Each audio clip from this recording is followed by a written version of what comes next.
So where are you guys going to sleep for tonight? Out here in the clearing. Most of the Moonmug go back into the forest. Some of them just drop where they fall.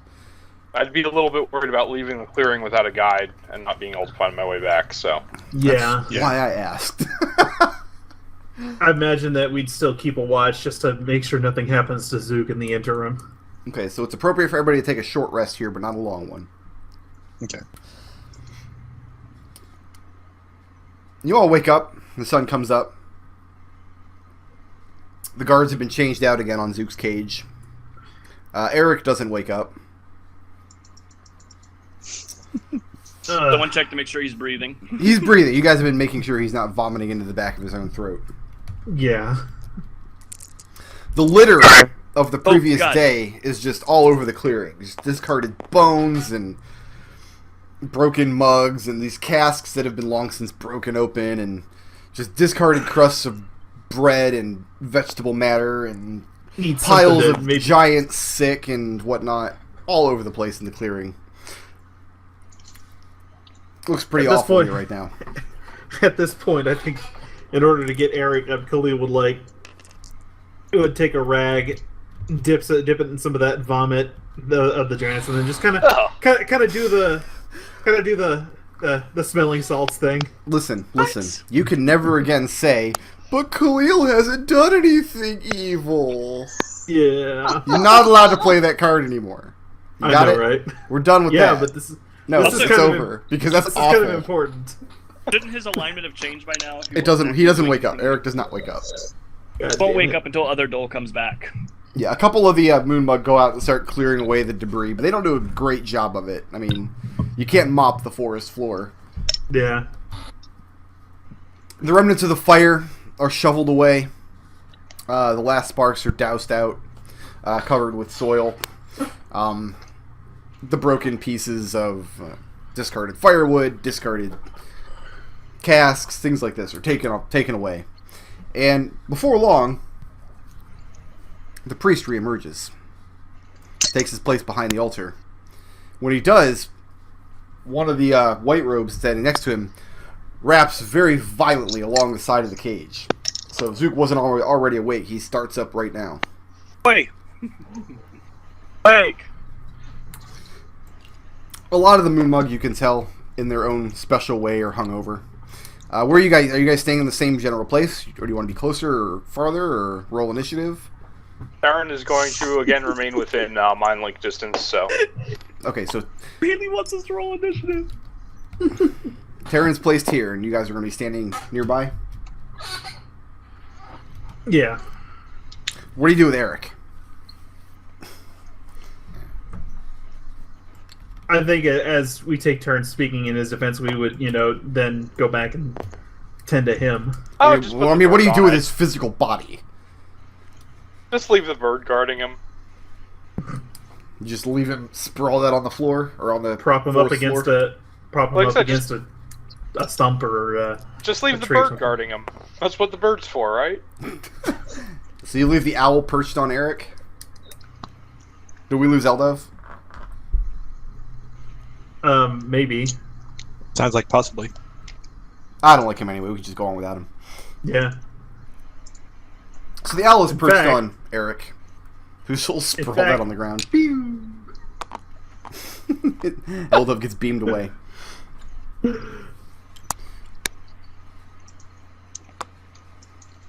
And the priest, again, he uses his dragon's roar, minor illusion, to get the attention of all of the assembled. He holds his hammer high up in the sky. He says, tradition dictates that friends and companions, and he says that very venomously, of the accused may speak on the accused behalves. And today we are going to adhere that tradition. He motions his hand out at the PCs. He says, if any of you would speak as to the accusations laid out at the feet of Zook of Clan Timbers, step forward and do so now. Now, are they speaking Common or Gnomish? He's speaking Gnomish. I don't have... Is Eldove translating? We'll say yes, because Eldove seems to have Gotten vanished. bored. Tarin will stand up and walk up to the podium and bring Eldove along as a translator. Okay. I'm sure at this point, Eldove would go into a long disarray about trying to convince the priest to let him cast comprehend languages or something, so let's just assume that happens. Well, I mean, they very quickly put a stop to it if he tries. And Right. if he really tries, they'll put a very, like, head-thumpingly loud stop to it. Duke will kind of say over the mind link Now, if he can. Like, if you speak no, out in no common, magic. the priest understands you, and so do the two white robes. But when the priest Okay. speaks, he speaks in Gnomish. No, I'm going to have Eldove translate because that's going to take longer. Because I'm going to have to say something and then Eldove's going to have to translate it. When you say that you're going to use Eldove to translate, the priest says that will not be necessary. That will only prolong the proceedings. What you're going to have to do is make a persuasive argument that this translation is necessary. The idea is, you don't need to convince the entire congregation of Moonmug. You only need to convince the priest standing before you, and he speaks common.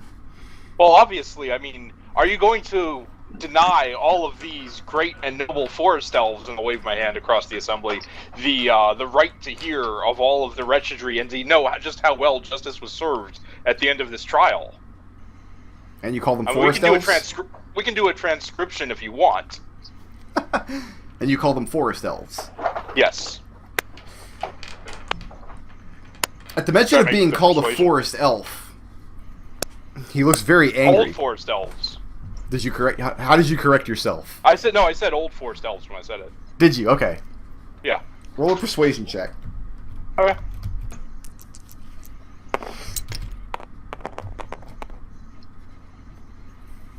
That would be that's a 23. Okay. Why are you guys knocking over my moon mug? What are y'all doing? Tarin's like, that's a 46. Make you roll initiative. Yeah. And he speaks up in Gnomish and says, "The human wishes for his elfling to translate his defense of Zook into the tongue of the old forest elves so that you may all hear." He says, "I turn this upon the assembled. What say you?" There are a couple of murmurs of... Can't tell if it's agreement or disagreement. But he looks down again and says, "We will allow this translation to go forward. See that you do not go outside the boundaries of good taste." Obviously. And I'll motion for Eldove to translate that. I know when Eldove gets back, he's like, "I'm not going to do that shit." Eldove wouldn't do that. Alright, and now the time begins to speak as to the accusations. No, first, You're going to I hear have some to dice say rolling. that this assembly, I am honored to be gathered here today and to see all of these fine old forest elves, but I don't feel that this clearing is in a state that truly gives dignity to these proceedings. I think that there might be a short recess to properly clean, and I'll point to some of the stuff that, wasn't quite taken care of. After last night's festivities, which were amazing, you deserve a much, much better representation of your justice, which will be righteously met when Zook's head is crushed upon this podium. Roll a persuasion check.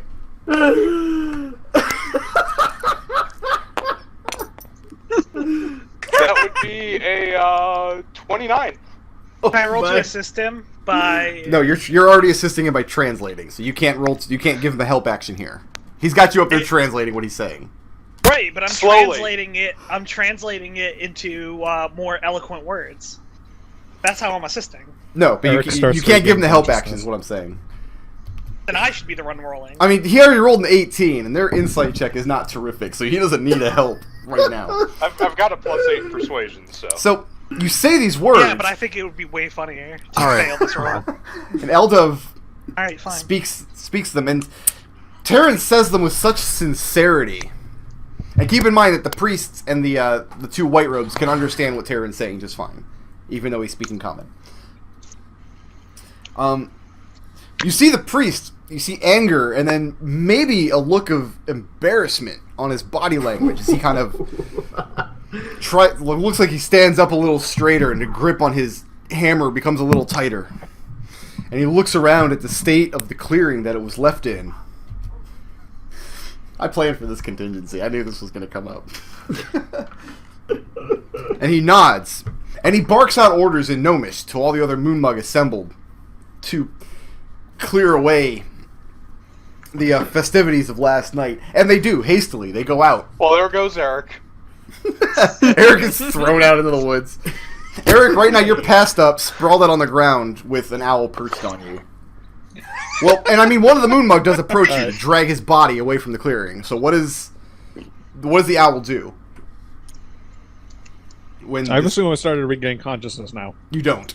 You can assume that, but you assume wrong. All right, cool. You failed that Constitution check by quite a lot. Is Orphan actually standing by him right now?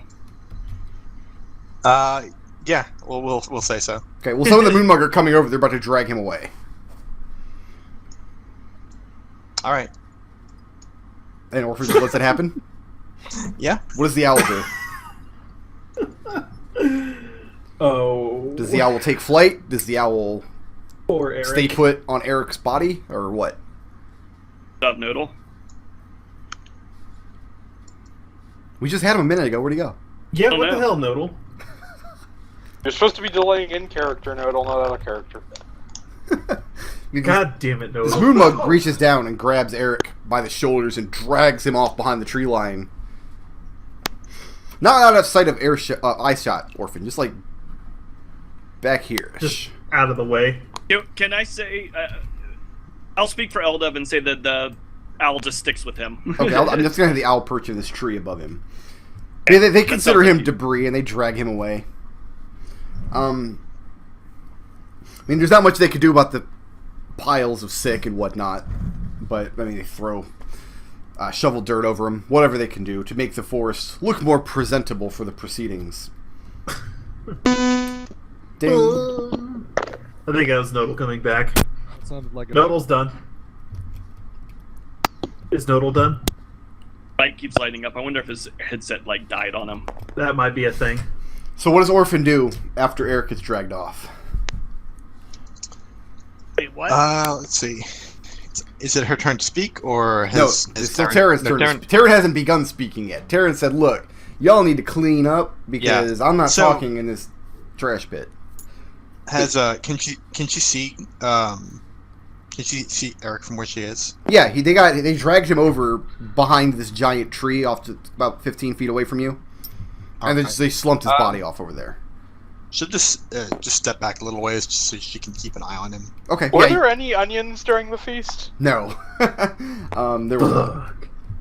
There were a lot of berries and wild fruits and things that nuts, things that can be gathered in the forest.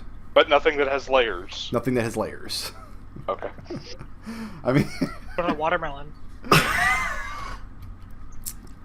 and after the cleaning is done and the Moonmug kind of shuffle back into place, the priest looks down at Tarin. Says, "I assume this is to your liking?" Oh, it's excellent. Again, great justice should be meted out. This will be a moment that you'll be happy to tell your children's children's children in the future, I'm sure. And so as to the accused... Of course. And Tarin will pull out his book of law, turn to the page where he made notes, hold up his finger, and begin reciting. Any irrelevant page about... he's going to start reciting about statute of limitations. Now, to address grievances ancient and unanswered for... Do you want me to actually go through this, or...? Yes. Okay. Let's hear it. I mean, because, out of character, Tarin will spend a day on his own if he can. I mean, if you start to get too far away from the actual accusations, I'll let you know. Like, he will bang his hammer. You'll be well aware. Okay. So, yeah, to address grievances ancient and unanswered for, as you will no doubt know, whenever a crime is committed, there is a certain degree of time after which the accused has to be found and to be brought to a glorious justice. Now, for these the priest interrupts you and says, "This clan recognizes no such time. Grievance is ancient and unanswered for. Very well, There's then. no statute of limitations, as you put it. You are not amongst your fancy books here, human." Now, consider for a moment where Zook is from. If you were to look at an onion, the innermost layer would represent the world that you stand in now. The outermost layer might represent the world that Zook is from. Now, imagine passing between the two layers. Obviously, causality... We are not debating occur. the fate of an onion gnome, human. Get to the point. Arik falls unconscious again. Zook's halfway there. Do you deny that Zook of Clan Timber is indeed a forest gnome? I would deny that he's a forest gnome insofar as forest gnomes exist within this reality, yes. And again, getting back to the point of multidimensional existence and the causality limitations between worlds, you can see clearly that should something happen on this layer of an onion, and I'm kind of holding my hands up here since I actually have an onion this time, the outermost layer obviously cannot be affected by that. I was if you expecting follow. Eldove to step forward and say, "Is minor illusion make an onion appear in his hand?" Alright. This tribunal recognizes Zook Timbers as being a member of this reality. As to the case of whether or not he is a forest gnome, anyone with eyes can see that he is. Excellent. Now, on to my second point. Being a forest gnome, as the tribunal has already agreed, he cannot inherently be trespassing in the forest. Forest gnomes are indigenous to the forest, and therefore the forest is their domain. This is the Moonmug's domain, human. These woods belong to us, and have since time immemorial. The clan has stood proud here. A rally of cries go up from the Moonmug assembled behind you.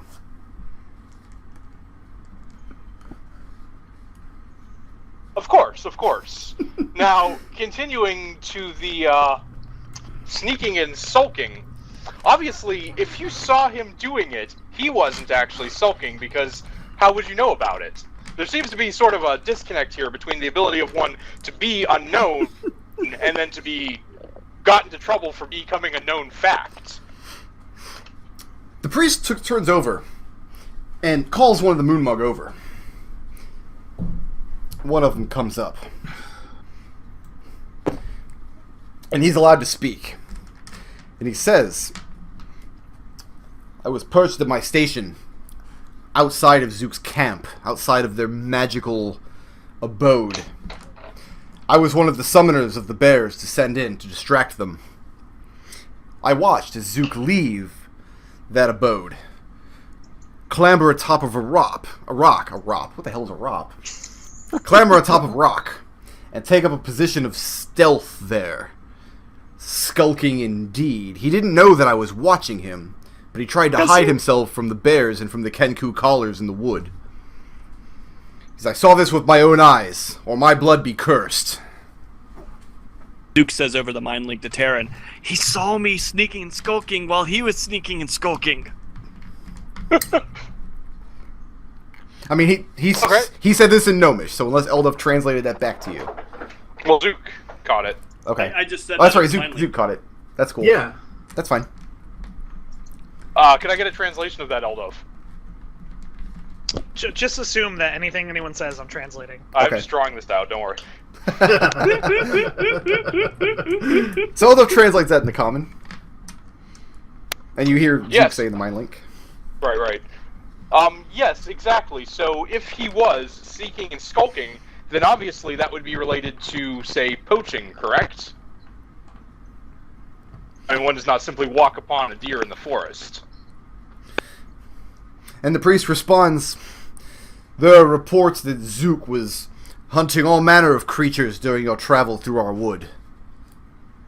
Right, so strikes me as a clear circumstance of double jeopardy, where you hitting him for the same crime twice. I mean, the poaching was obviously related to the sneaking and skulking, and the sneaking and skulking were related to the poaching. Now, when you crush his head, you should know which of the two you're crushing it for. I think this is something that needs some degree of debate. Which is a greater offense, the sneaking and the skulking in order to poach, or the poaching enabled by the sneaking and the skulking? Zook is found guilty of both of these charges. The witness steps away back to the group. So you admit that Zook is guilty of poaching, sneaking, and skulking, trespassing, and grievances ancient and unanswered for. Yes. Now, to get back to the point of the poaching, obviously the tools carried in his pack, are they still on the dais? No, actually, the altar, everything that was on the altar was carried away during the night. Okay. The fire-producing tools were obviously as well in line with the sneaking and the skulking and the poaching. Now, to get back to the poaching, when you poach something, obviously the intent would be to eat it, correct? So, without any flame, he could not eat the thing. He could not eat what he sneaked and he skulks to find, and then what he poached. Therefore, arson seems a little bit of a reach here. I mean, sure, if he wanted, he could burn down the forest, or he could also just have a good meal. Because and the priest booms out and says, if you admit that he's guilty of all of these charges, you don't speak very well in his defense. I'm still going through all of the charges. There's a lot of ground to cover here, my friend. Again, we must make sure that when his head is crushed upon that pillar, justice is properly carried out, and everyone can repeat this for generations. One of the moonmug behind you calls out, after Eldove translates that last line. He says, let's skip the witnesses then and get to it! Put his head on the block! And the priest again uses dragon's roar to calm them all down. Again, in this point we are contending the arson. Because, as we've already admitted to the other two crimes, the tools being used that are evidence of arson are clearly evidence of the first two, I'm afraid. Little bit of a reach there to throw arson on top of it. Don't you agree? Zook is carrying materials with which to build a fire in our wood. What would you call it? I would call it sneaking and skulking and poaching. Enabling, if you would. Zook says over the mind link, didn't these guys build a fire last night? I'm going to say over the mind link, and I'll repeat this to Khalil or Eldove. Someone else can cover all the, they do this stuff too. I'm just going to try and keep working in circles with the charges they have as long as they'll let me. By continuously confessing to things. Awesome, thanks. We're not trying to win here, we're just trying to delay for some reason. That's right. Okay, carry on. And so, Eldove is, translating what Tarin is saying, and Tarin's contention was that all of the moonmugs should hear the defense. There's a lot of confusion amongst the moonmug, the assembled. There's a lot of... They're not following the arguments. They're folding back in on themselves, and a lot of double talk happening, and he's going very quickly. They're having trouble keeping up with what Tarin is saying. And the priest does not look very happy about this state of affairs. But he doesn't interject just yet. Now, as far as the absence of color, do not fires produce many vibrant and bright colors? Therefore, any sort of arson, that would simply increase the amount of color in the forest. Likewise, Wait, hold on. I want to make sure I'm following this. The contention is that lighting the forest on fire would make it more colorful. Yep. Okay. Elda follows this argument perfectly. This all makes perfect sense. Hold up, losing some adjectives. So it is beautiful. It is Zook's love of color that he intended to burn the wood. No. He intended to burn food in order to make it more colorful, in order to enable his skulking, so that he could poach things better, as you can see. Because once he's poaching things, obviously, if he looks like the rest of the forest, he's just going to blend in and they're going to ignore him. If he's very bright and colorful with a flaming brand in his hand, that would much better enable the skeeking and the skulking. Don't you agree? And the priest says, sounds to me that you're making a case that Zook is guilty of these charges, not innocent.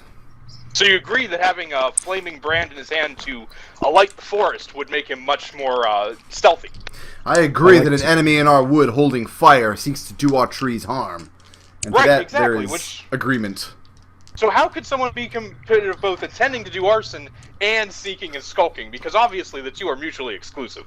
As soon as he lights your glorious forest on fire and gets righteously, had his head slammed onto that podium as will be deserved, he wouldn't be able to be stealthy anymore because A, he's going to be a blood splatter, and B, forest fires are really bright and loud and colorful. I do not see what it avails you to exonerate Zook on half of these charges at the expense of finding him guilty of the other half. I like Tarin's approach of putting the system on trial. We'll get to that. We'll get to my closing arguments. There's a lot of charges to go through here. I'll motion to my book again. So, next we're going to have to come up with barbarism versus lesser creatures. Now, obviously you've never fought intelligent sharks before, but I have, and let me tell you, they are not lesser than anything. Those motherfuckers will tear your throat out given the choice. And I wish I had the necklace here to show you, but that was against a far superior creature. We're terribly outmatched. Zook's heroism in that saved possibly 200-300 innocent sailors in that moment. Do I have to make a bluff check here, or...? Probably not, because I've been rolling insight checks against everything you're saying. Okay. Cool. Like, they're assuming you're speaking lies on behalf of your friend anyway. Okay. This isn't a real trial. This is a kangaroo court of the highest order. Obviously. So, intelligent sharks obviously are not lesser creatures. The shark necklace, it's a sign of both great heroism and of overcoming a much, much, much more powerful adversary. In fact, if anything, the intelligent sharks are committing barbarism against us as lesser creatures. Now, in terms of imprisonment of sentient creatures... At that, he interjects and says, how many necklaces of gnome's teeth does this intelligent, powerful shark carry? Not anymore, thanks to Zook. He bumps his chest out slightly at this heroism. Now, in terms of imprisoning sentient creatures, well, that's just going to have to be we didn't really know the bottles were intelligent at the time. We thought we were bringing them to someone who would actually be able to help us with that. Then, you have more of these bottles. Yes, we threw them at the sharks during the escape, obviously. When we were bringing all of the civilians and sailors off the ship, there were 4 bottles originally, I believe, and I'll look to Eldove and kind of over mine, just not here. And we had to throw most of them. We kept a few in case they would return, obviously. Now, devils are worse. So you admit that not only is Zook guilty of this imprisonment, but the rest of his companions as well, including yourself? That No, you we freed possess the creatures more... when we set them free. We freed the creatures when we initially threw the vials. Except for Zook. Yes, again, in case they came back, and you have to measure, intelligent shark attacks, killing hundreds of sailors with their gnome skin gloves and their gnome necklaces of teeth. Just picture in your mind all of those, hundreds of them, overwhelming a ship versus one little element. So Zook stands guilty of the imprisonment of sentient creatures because he was weighing it against the attack of incredibly intelligent sharks. Yes, because he would be committing the reverse of barbarism against lesser creatures. He's heroism against greater creatures for the greater good. Now, in terms of league with devils or worse, this is very much the same sort of situation. The devils pretty much imprisoned him, and in order to escape, he had to tear his way through the chains, which left a terrible, terrible curse and weight on his soul that I believe, and correct me if I'm wrong here, Zook, I believe weighs on him to this day. Very, very much. Yeah, don't roll insight on that one, because that one's true. Any creature imprisoned by the likes of devils did something to deserve it. So now, in addition to the accusations brought before Zook by this tribunal, you are saying there are other creatures, other societies that he has done great evil towards, so as to catch the eye of these devils. This tribunal would like to hear of that. Excellent. I will arrange for some magical communication. I'm rolling a lot of ones. I said I'm rolling a lot of ones. It's kind of ridiculous. Yeah, so I'll have to arrange some sort of magical extradition. I'm sure I can get a summoner here on somewhat short notice. It might take a week or two. If you give me till nightfall, I could obviously communicate with any number of other lawyers in the area to get someone who specializes. This tribunal is not interested in dragging out the proceedings. But you are interested in justice from the other accusations, are you not? Says, tell us the story of it. I'm not much of a storyteller. I'll have to leave that to Eldove. Let's see, which of these haven't I covered yet? I think you hit everything. Color? There's a couple he color. didn't. There's a couple he didn't hit. There was the Being too rich. Being too rich. Oh, clear yes, intent, yes. clear intent stuff. Oh yeah, Duke Zook. As far as the wealth unbecoming of a commoner, Zook himself is in fact Duke Zook. I know this might shock you. I didn't know that they were one and the same myself either at the time when I heard of them. But no, they are two and Eldove one has the a same. really sour look on his face at this. Like, this is not... But he's for translating. Right. But he has played along with this Duke Zook thing for a full year at this point. So he says, And it Yes. has been weighing on him heavily. so we have in our cage not just a member of the race of defilers, but one of their aristocracy. Exactly. All the more better to find him guilty and bring him to justice. Would that we could for the rest of his clan. Right, so let's try and get into Zook's pedigree here, just so we can prove our point about the Dukeness. Now, Zook, what was your mother's name again? Questions will be directed at the tribunal, not at the accused. Sorry about that. My apologies. I will have to take that into consideration with all of my further work. Now, and I'll page through my book a little bit. You can see here, and I'll start drawing a family tree. Zook's mother, Zelda, I believe was her name, was married to, and I'll just start making stuff up. And The tribunal trying is to draw a not diagram. interested in the pedigree. However, we recognize that an additional charge will be added to Zook. Stature and station unbefitting a defiler. And he says this out again and repeats himself in Gnomish. Actually, he's not Okay, speaking so- he's speaking in Gnomish. So He's saying, we have a much larger prize than we expected, my friends. And there is much laughter and agreement. So that was the 15th charge on Zook. Stature and station unbefitting a defiler. That large. So, in conclusion, remember, the absence of color clearly contradicts with the intent to commit arson, which clearly contradicts with the trespassing within a forest, which also contradicts with sneaking and skulking. As far as, imprisonment and lesser creatures, like those, imprisonment we're going to have to give you. Lesser creatures, again, heroism against greater creatures, probably more accurate. I rest my case. And you managed to waste a couple hours. You managed to waste a very good chunk of the morning. Doubling back over all of these. So there's a 15th charge now levied at Zook. One more to defend against. Arik. Yes. You kind of wake up. Your head is pounding. You don't even feel hungover. You still feel very, very drunk. Okay. You haven't even reached the hangover state yet. Your tongue and the inside of your mouth just feels dry, like cotton mouth, like you've never had before. You look over, an orphan standing there, watching you as you slowly come to. I nod.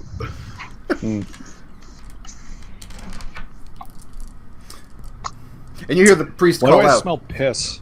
Oh, you pissed yourself. Yeah. And then a couple of the giants pissed on you. Yeah, that happened. The priest calls out, "Who will speak next in defense of Zook?" Orphan's gonna motion for Arik to go up there. Go up.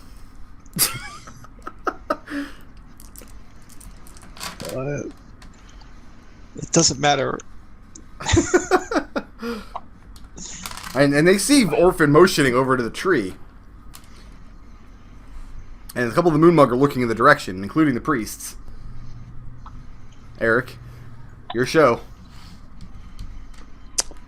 Khalil, when he sees that, he'll walk back this way and pass him a water flask and say, "Hey, I'm building some ammo myself, so just keep them as long as you can. Keep them busy I as long as nod. I'd say, the flask of water. I enjoy it thoroughly.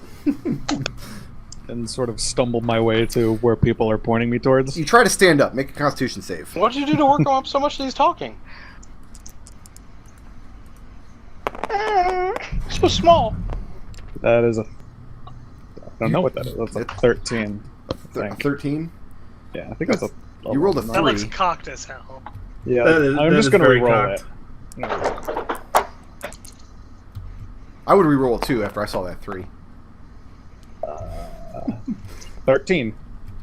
Same thing. A lot of Third, difficulty. 13. You stand up and you kind of stumble your way forward. You can't stand straight up. You can't stand still. You're swaying a lot. You're seeing double. You're looking up at 2 priests up here, and 4 guards, and 2 Eldoves. Tarin, are you going to continue to stand there? I'll motion for the next person, and I'll make a grandiose and long-winded introduction of said ally, Cool. and Do wait it. for. Go for it. And then Let's hear it. We're bringing Arik up? Yes. Now, the most trustworthy of all of Duke Zook's companions, might I introduce you to the great and majestic Arik, servant of Osprey. Let me tell you something of Arik. This is a man who, when faced with a dozen intelligent sharks, does not even blink. His first inclination is to grip his glaive tighter and fight them off in the name of his goddess. And where is this glaive with which Arik uses to fend off against intelligent sharks? An inventory was taken of the weapons you brought into the wood, and this majestic glaive, as you put it, is not among them.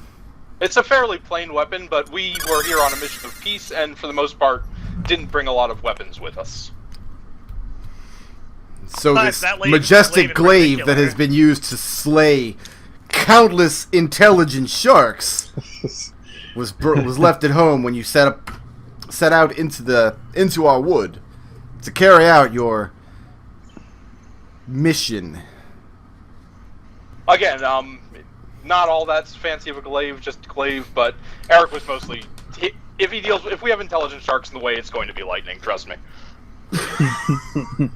The priest looks at Arik, and Arik, you see 2 priests up there, and it's difficult to follow what they're saying because your head is ringing. I have no idea what the hell they're going on about. It's like You glaive think and he shit. asked you. You think, you can't be certain, but you think you're being asked. Well, I mean, Eldove is the one translating it for you. Oh yeah, that's right. You think you're being asked the nature of your mission in the wood. He asks why you and your companions brought Zook here. Oh, because we're trying to find a wizard in a tower. Eldove. I nod, like, yeah, that's it. Eldove, make a wisdom check.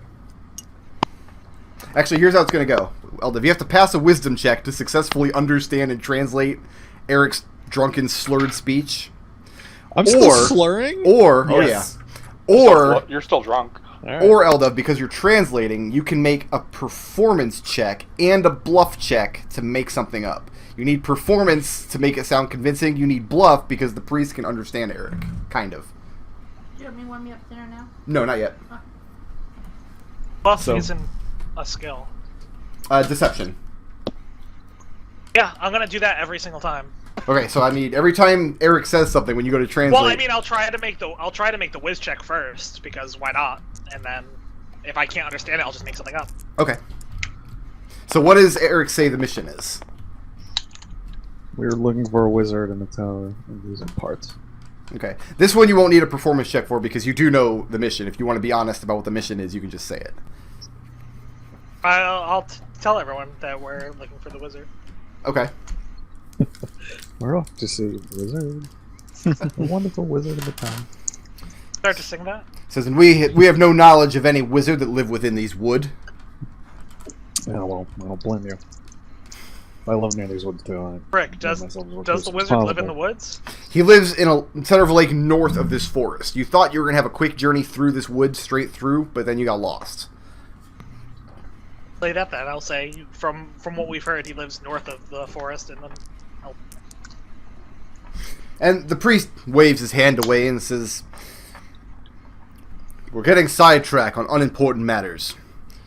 He says, Arik, priest of Osprey, you speak in defense of your companion Zook. Osprum. Osprum. Say it right. Osprum. Alright, Arik, you have the floor. Where's Barnabas? Not here. Oh, I say that to him. Or I say that in my drunken slurredness. Where's Barnabas? Eldove, you can translate that if you want. Well, no, because we're Barnabas, they would know. And the priest kind of angrily looks out over at you and glances up at Zook very suspiciously for a moment, and looks back, shakes his head and says, Barnabas has no place in these proceedings. He has chosen to not stand and witness. That little bitch.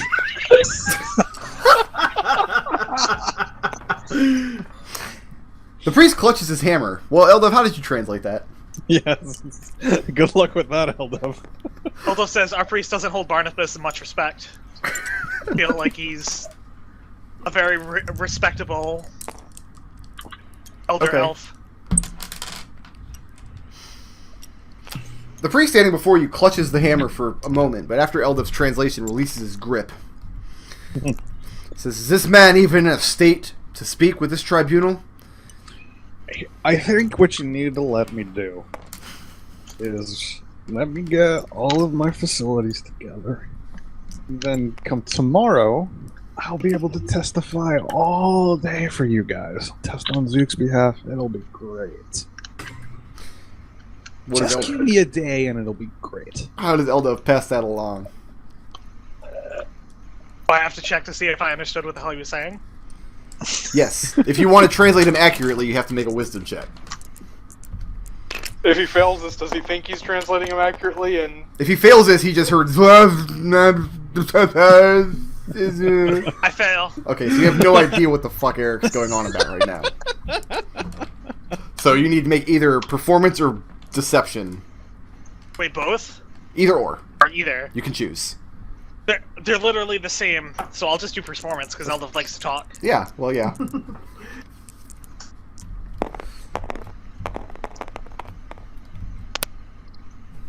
Okay. And what does Eldove say that Arik said? Eldove says, our priest says that since he enjoyed your hospitality so much last night, he is having a little difficulty getting his thoughts in order, but he feels like he should be able to proceed admirably, considering that Zook has had such an impact on his life that it's very easy for him to remember the good turns that Zook has done for him. And that was a 19. Oh, okay. The priest seems to nod in agreement. He says, it seems that the man of Osprey partook a little too deeply of our drink. Turns to the side and addresses one of the moon mugs standing off to the side. Says, fetch a skin of clearing milk. Oh boy. And then he addresses you, Eldove. Says, drag your companion back to where he lay. Says, he'll be right as rain this afternoon. Sounds good. Khalil will move him. Khalil moves him back where? Back over here. Back to the tree? Yeah. I turn to Khalil and say, perfect! It worked! I bought us a day! Khalil will just pat him on the shoulder. Sit down. Who's going to testify next? Orphan. Yeah, Orphan can go up. Okay. As Orphan begins her testimony, Arik, one of the moon mug brings this giant skin. Looks like a water skin. And drops it in your lap. Oh, no, thank you. I'm trying to cut back. Nope, you need to drink this. You look in there, and it smells rancid. It smells like 3-day-old milk. And Right. Is it 3 you days start milk? if you touch the skin and you kind of manipulate a little bit, it doesn't feel like liquid. It does feel like curds are inside. It's Okay. lumpy. And the moon mug bids you drink.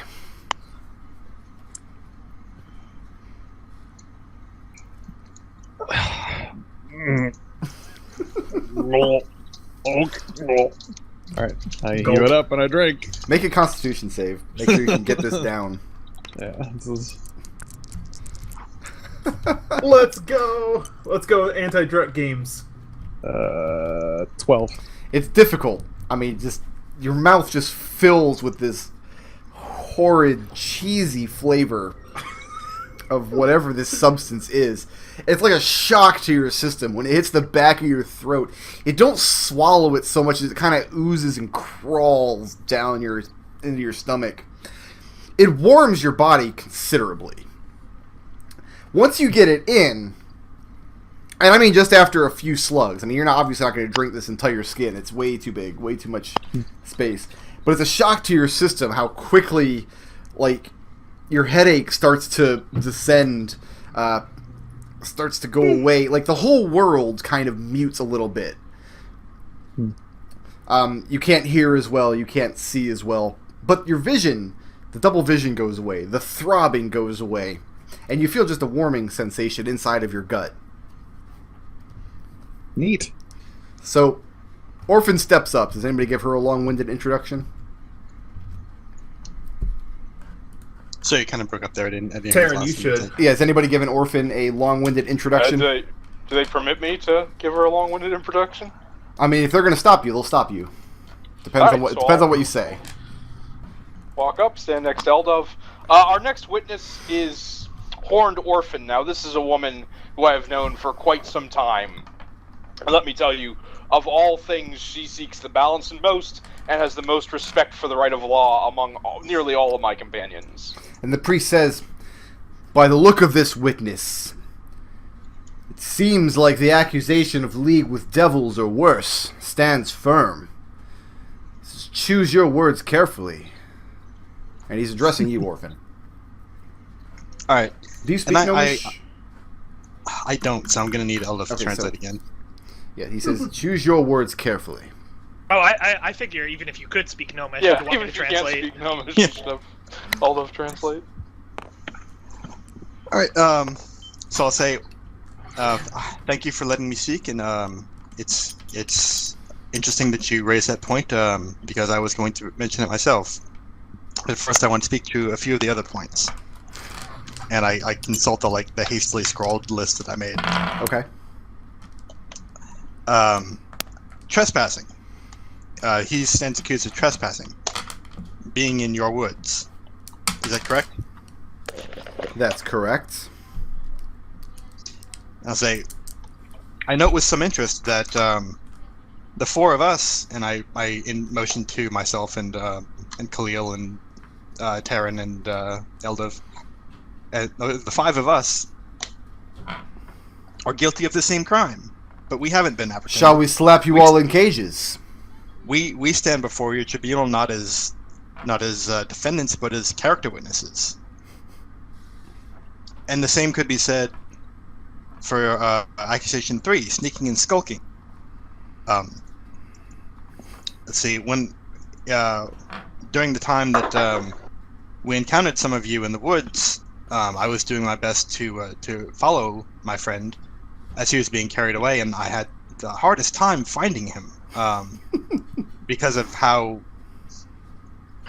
the tremendous level of skill that you all showed in sneaking and skulking your way about the forest. None of you stand up here above the tribunal accused of this grievous crime. And with what authority and power do you lay this accusation on us? I mean to lay the accusation at no one's feet. For I believe both of them to be false accusations. I believe both of them to be accusations weighted in something different, something other than a pure, unbiased application of the law. I believe both of these accusations to be related to the accusation I find most interesting, which is number 1, grievances ancient and answered for. He's regarding you very curiously, but very skeptically.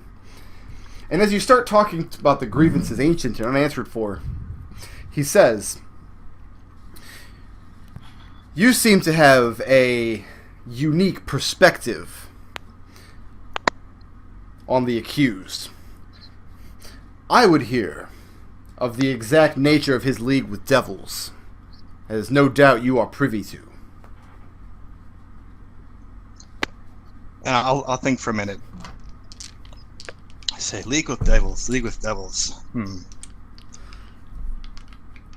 Well, you've seen the evidence of the chains on his arm, as I've seen them. I don't know exactly where they came from. I wasn't there at the time. Weren't you? Didn't you go to the pyramid with us? Nope, I wasn't there. Oh, that's right.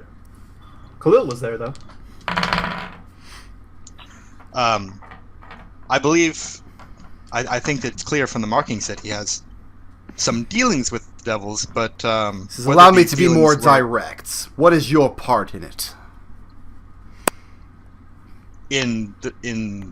As a devil yourself. When you say it, and I say, and I nod sagely. What is your part in the facilitation of his league with your kind?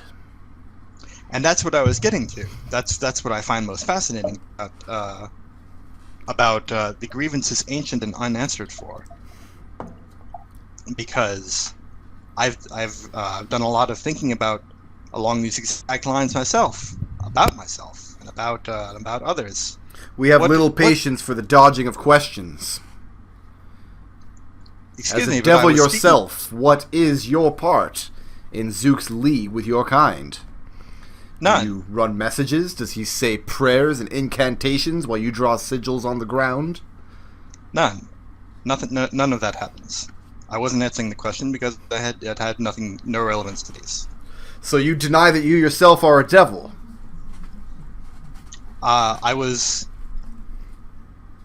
If you permit me, I was getting around to addressing that question. He stands silent and waits for you to answer.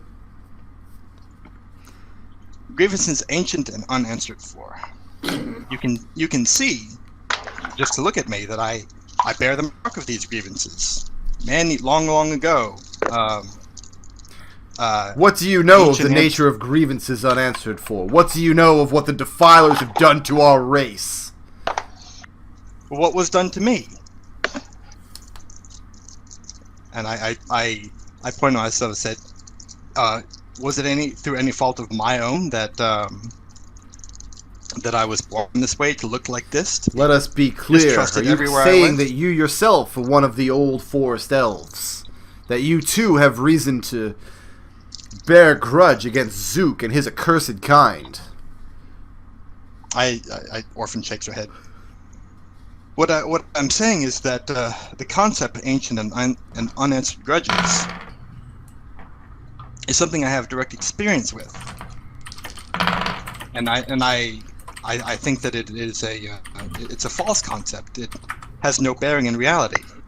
So the devil does not acknowledge the jurisdiction of this tribunal. And when he says that, a lot of the Moonmug look very upset. Let's see. Orphan holds up her hands like just to placate and says, "I think you misunderstand me."